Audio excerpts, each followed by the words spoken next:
دیکھتے ہیں کہ کل الیکشن کمیشن میں کیا کارروائی ہوتی ہے، یا پھر فیصل واڑہ کی جانب سے ایک بار پھر الیکشن کمیشن سے کل کی کارروائی کو ملتوی کرتے ہوئے کوئی مہلت مانگنے کی نئی استدعا جو ہے وہ پیش کی جائے گی۔ اب آ جاتے ہیں آج کی اپنی پہلی خبر سے متعلق، جو شہر اقتدار میں خبر گردش کر رہی ہے کہ وزیر اعظم عمران خان کسی وقت بھی قومی اسمبلی کو تحلیل کر سکتے ہیں، قومی اسمبلی کو توڑنے کی سمری جو ہے وہ صدر مملکت عارف الوی کو بھجوائی جا سکتی ہے۔ ناظرین، اس خبر کا دعویٰ کیا گیا ہے، ایک معروف قانون دان ہیں، سابق وزیر بھی رہ چکے ہیں، احمد رضا قصوری، ان کی جانب سے کل ایک ٹیلی ویژن چینل پر بیٹھے ہوئے یہ دعویٰ کیا گیا کہ وزیر اعظم عمران خان سے نظام نہیں چل پا رہا، اور بحران اتنا شدید ہو چکا ہے کہ نظام کا آپس میں ٹکراؤ ہو گیا ہے، اور موجودہ حالات میں انہوں نے کہا کہ عمران خان جو ہے وہ مایوس ہو کر قومی اسمبلیوں کو توڑ سکتے ہیں، اور قومی اسمبلی کو تحلیل کرنے کے بعد ایک نگران سیٹ اپ بنایا جائے گا، 90 روز کے لیے یہ نگران سیٹ اپ تشکیل دیا جائے گا۔ لیکن ساتھ ہی ساتھ وہ اگلی بات میں احمد رضا قصوری صاحب یہ بھی کہتے ہیں کہ 90 روز کے لیے بنائے گئے اس نگران سیٹ اپ کو سپریم کورٹ کی جانب سے 3 سال کی مہلت دی جائے گی۔ سپریم کورٹ یہ حکم دے گی کہ نگران سیٹ اپ جو ہے وہ 3 سال تک جو ہے وہ حکمرانی کر سکتا ہے، چلتا رہ سکتا ہے، جس میں احمد رضا قصوری صاحب یہ دعویٰ بھی کرتے ہیں کہ پھر وہ جو نگران سیٹ اپ ہے وہ 3 سال کے دوران ملک کو پٹڑی پر لے کر آئے گا، اور ملک میں پھر ایک بے دریغ جو ہے وہ احتساب کے ایک نئے سلسلے کا آغاز بھی ہوگا۔ یہ دعویٰ ناظرین جیسا کہ میں نے بتایا کہ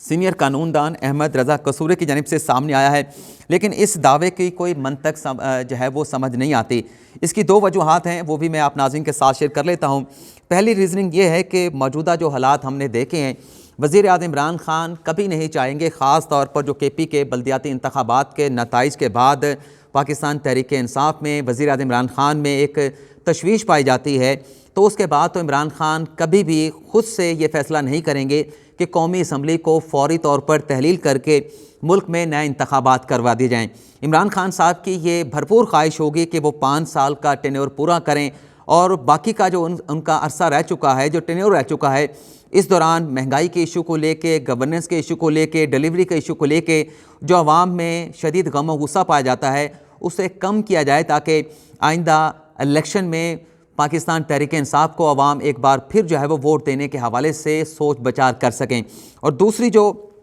بات ہے جس کا میں نے ذکر کیا ہے کہ اگر عمران خان کی یہ بھی خواہش ہے، اور عمران خان نے چیلنج بھی دے رکھا ہے کہ اگر میرے خلاف تحریک عدم اعتماد آتی ہے، ان ہاؤس تبدیلی آتی ہے، تو آئینی طریقے سے اگر مجھے کوئی ہٹانا چاہتا ہے تو اس پر عمران خان کو کوئی اعتراض نہیں ہوگا، اور اگر ایسی کوئی موو ہوتی بھی ہے تو عمران خان کے لیے یہ ایک ایسی جو ہے وہ آپ کہہ لیں کہ اپوزیشن کی موو ہوگی کہ عمران خان پھر عوام میں جا کر یہ کہہ سکیں گے کہ چونکہ ہمیں 5 سال کا ٹینیور پورا نہیں کرنے دیا، ہمیں اپنے وعدوں کو پورا کرنے کے لیے وقت نہیں دیا گیا، تو سیاسی شہید ہونا تو عمران خان جو ہے وہ ایکسیپٹ کر سکتے ہیں، قبول کر سکتے ہیں، لیکن یہ نہیں ہو سکتا کہ عمران خان خود سے ان حالات میں جہاں عوام میں مہنگائی کے ایشو کو لے کے خاص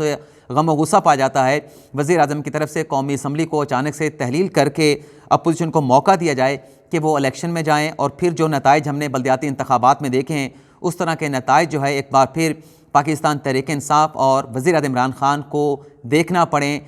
یا ایکسیپٹ کرنا پڑیں۔ لیکن جو دوسری وجہ ہے، یہ جو احمد رضا قصوری صاحب ہیں، انہوں نے ملک میں صدارتی نظام کے نفاذ کے حوالے سے ریفرینڈم کرانے کے لیے ایک سپریم کورٹ میں درخواست بھی دائر کی تھی۔ اس درخواست کو تو عدالت کی جانب سے سر دست مسترد کر دیا گیا تھا، لیکن تاحال اگست کو ہونے والی اس صدارتی نظام کے حوالے سے درخواست پر جو سماعت ہوئی تھی اس کا تفصیلی فیصلہ تو نہیں آ سکا، لیکن اس روز عدالت نے یہ ضرور کہا تھا کہ نظام کی تبدیلی کا فیصلہ کرنا عدالت کا اختیار نہیں ہے۔ اگر کسی کو پارلیمانی نظام پسند نہیں تو وہ پارلیمان سے رجوع کرے، پارلیمان ہی وہ واحد فورم ہے، عدالت کی جانب سے قرار دیا گیا تھا جو پارلیمانی نظام حکومت کو صدارتی نظام حکومت سے تبدیل کر سکتا ہے۔ تو پھر یہ کس طرح سے بات کو ہم ایکسیپٹ کر لیں یا ڈائجسٹ کر لیں کہ کوئی نگران سیٹ اپ بنے گا، عمران خان قومی اسمبلی کو تحلیل کر دیں گے، اور پھر اس 90 روز کے لیے بنائے گئے نگران سیٹ اپ کو سپریم کورٹ کی جانب سے 3 سال کا لائسنس دے دیا جائے گا، 3 سال کی اجازت دے دی جائے گی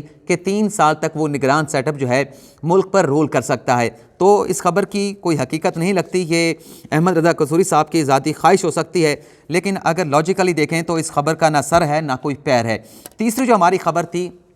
کہ خفیہ رپورٹ پر وزیر اعظم عمران خان کی جانب سے بلایا گیا ہنگامی اجلاس اچانک سے کیوں ملتوی کر دیا گیا؟ ناظرین، خیبر پختونخوا کے بلدیاتی نتائج کی وجوہات جاننے کے لیے ایک رپورٹ جو ہے وزیر اعلیٰ خیبر پختونخوا محمود خان کی جانب سے تیار کی گئی، جس میں یہ چیزیں سامنے آئی ہیں کہ بلدیاتی انتخابات میں جو پی ٹی آئی کو ناکامی کا سامنا کرنا پڑا ہے، اگر مہنگائی ایک وجہ تھی، اگر ٹکٹوں کی تقسیم دوسری وجہ تھی، تو تیسری وجہ یہ تھی کہ پارٹی میں بہت زیادہ اختلافات پائے جا رہے تھے، اور ان اختلافات کی وجہ سے اگر کسی شخص کو ٹکٹ دیا گیا تو اس میں یہ بات نوٹ کی گئی، رپورٹ میں بھی اس بات کو شامل کیا گیا ہے کہ پارٹی کے اپنے ارکان پارلیمان کی جانب سے اور پارٹی کے کارکنان کی جانب سے جس امیدوار کو ٹکٹ دیا گیا اسے سپورٹ کرنے کے بجائے جو مخالف امیدوار تھے، مخالف سیاسی جماعتوں کے امیدوار تھے، انہیں سپورٹ کیا گیا، اور ان کی کامیابی میں پارٹی کے اپنے ارکان پارلیمان اور کارکنان نے بھرپور کردار ادا کیا۔ یہ رپورٹ وزیر اعظم عمران خان کو بھجوائی گئی تھی، اور اس رپورٹ پر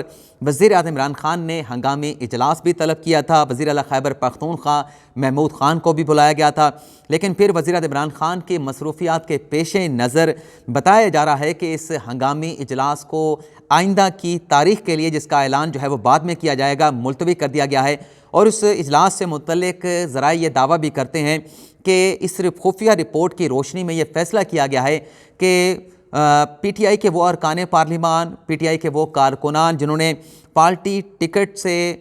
کی مخالفت کرتے ہوئے مخالف سیاسی امیدواروں کو سپورٹ کیا ہے، ان کی الیکشن کمپین چلائی ہے، ان کے خلاف سخت ایکشن لیا جائے گا، اور سخت کارروائی جو ہے ان کے خلاف جو ہے، ذمہ داران کے خلاف جو ہے وہ عمل میں لائی جائے گی۔ تو ناظرین، یہ آج کا ہمارا مکمل ویلاگ، امید کرتے ہیں کہ آپ کو پسند آیا ہوگا۔ اللہ تعالیٰ آپ کا حامی و ناصر ہو، اپنی دعاؤں میں ضرور یاد رکھیے گا۔ اجازت چاہتا ہوں، اللہ حافظ۔